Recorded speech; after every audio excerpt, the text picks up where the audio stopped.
மூணாவது விஷயம் நான் சொன்னது எம்ஜிஆரை தன் தலைவராக அறிவித்துவிட்டு அல்லது எனக்கு பிடிச்ச தலைவர்னு சொல்லிட்டு சில விஷயங்களை பேசிட்டு கடைசியாக இன்றைக்கி அந்த அதிமுக எந்த கதியில் இருக்குது? நீங்கள் எம்ஜிஆர் வழியில் இந்த அதிமுக பயணிக்கவில்லை அப்படின்லாம் முன்னாடியே ரோட் மேப் போட்டார். ஆதவும் போட்டார், இவரும் கூட அந்த வார்த்தையை பயன்படுத்த நினைக்கிறேன். நீங்கள் அந்த கொள்கையிலேருந்து மாறி போயிட்டீங்க. அப்போ இந்த அவர்களுடைய கொள்கையை வழி நடத்தினா நான் தான் இருக்கேங்கிற மாதிரி அதிமுக தொண்டர்களுக்கு ஒரு மெசேஜை சொல்கிறார். யார் என்ன கதியில் கிடக்கு, யார் கட்டுப்பாட்டில் இருக்குது பார்த்தீங்களா அப்படின்னா தகுதியற்றவர் கையில் இருக்குன்னு எடப்பாடின்ற பெயரை சொல்லாமல் அவர் சொல்கிறார். ஊழல் செஞ்சுட்டு நாம் என்னமோ நேரடியாகவோ மறைமுகமாகவோ பிஜேபியோட கூட்டணி வைக்கிறதுக்கு நம்ம ஊழலாக செஞ்சிட்ருக்கிறோம், அவ்வளோ பெரிய ஊழல் கட்சியா நம்மன்னு கேட்டதன் மூலமாக ஊழல் செய்த எடப்பாடி தன்னை தன் கட்சியை காப்பாற்றிக்கொள்ள பிஜேபியோட கூட்டணி வைக்கிறாருன்னு அந்த விமர்சனம் அதிமுக மீதான எடப்பாடி மீதான விமர்சனத்தை மறைமுகமாகவே வச்சுட்டு இப்படியெல்லாம் நடக்கிறதுனால அந்த அதிமுக தொண்டர்கள் இன்னைக்கு வேதனையில் இருக்கிறாங்க.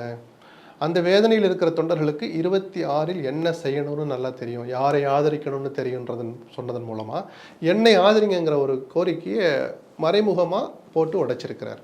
இதை மறைமுகமாக இபிஎஸ் பேரெல்லாம் சொல்லாமல் பேசுறதுக்கு திமுகவை எப்படி நீங்கள் தாக்குதல் நடத்துறீங்களோ அதே அங்கிள் இபிஎஸ் சொல்ல வேண்டியதானே? இவ்வளோ நாள் அதிமுக பற்றி பேசாமல் இருந்தபோது ஏன் பேசாமல் இருக்கிறீங்க, நீங்களும் அப்போ சராசரி அரசியல்வாதி தான், நேர்மையோடு நடந்துக்கோங்க அப்படின்னு நானே கேட்டவன் தான், உங்ககிட்டையும் கேட்டேன்.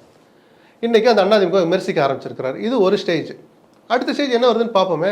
ஏன்னா அந்த எடப்பாடியை தலைவராக ஏற்றிருக்கிற லட்சக்கணக்கான தொண்டர்கள் தான் அந்த வேதனையில் இருக்கிற தொண்டர்கள். வேதனையில் இருந்தால் கூட தங்களுக்கு தலைவர் எடப்பாடி தான் ஒத்துக்கிட்டு தான் அந்த கட்சியில் இன்னும் நீடிக்கிறாங்க. இல்லாட்டி எடப்பாடி பொதுச்செயலாளர் தேர்வு அன்னைக்கு இவரெல்லாம் ஒரு ஆளா, இவர் தலைமையில் நாங்கள் இருக்க மாட்டோம் கட்சியை விட்டு எத்தனை பேர் வெளியே வந்திருப்பான், வரல. அப்போது அவரை தலைவராக ஏற்றுக்கொண்டிருக்கிற போது லட்சக்கணக்கான பேர் இன்னும் இங்கே தொடர்ற போது அவர் நம்ம வெளிப்படையாக விமர்சிக்க வேண்டாம் கூட நினைச்சிருக்கலாம். ஒன்னொன்னுக்கு போய் நம்ம பதவுரை பொழிவுரையெல்லாம் எழுத வேண்டாம்.